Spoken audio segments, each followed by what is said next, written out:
আমার কাছে ক্ষমতা কিছুই না, আমি ক্ষমতার মুখাপেক্ষিও না। শেখ হাসিনাকে ফেরত দেবে না ভারত।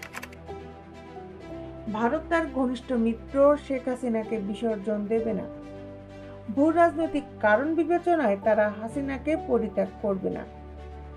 ভারত মনে করে এই প্রত্যর্পণে রাজি হলে প্রতিবেশী মিত্রদের কাছে ভুল বার্তা পৌঁছাবে।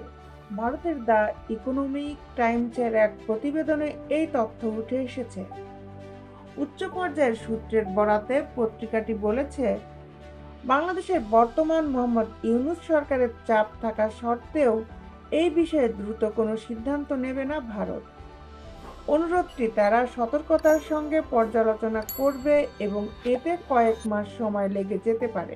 প্রতিবেদনে উল্লেখ করা হয়, হাসিনা ভারতের স্বার্থ রক্ষা করেছেন, উগ্রপন্থীদের বিরুদ্ধে ব্যবস্থা নিয়েছেন এবং ভারতের সঙ্গে আঞ্চলিক সহযোগিতা বাড়িয়েছেন। এই বিবেচনায় পর্যালোচনায় সময় নেবেন তারা।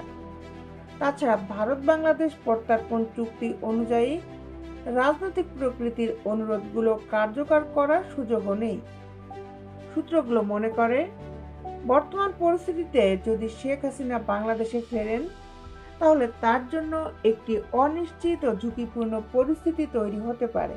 ভারত দাবি করে দেশটির অতিথি গ্রহণের ক্ষেত্রে একটি দীর্ঘ ঐতিহ্য রয়েছে, যার মধ্যে দালাই লামাও অন্তর্ভুক্ত। তাছাড়া ভারতে হাসিনা নির্বাসন এটি প্রথমবার নয়।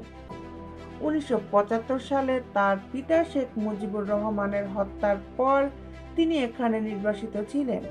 রাজনৈতিক পর্যবেক্ষকরা বলছেন, পুনরায় রাজনৈতিক কর্মকাণ্ডে ফেরার চেষ্টা থাকা আওয়ামী লীগের মনোবল বাড়াবে ভারতে হাসিনার উপস্থিতি।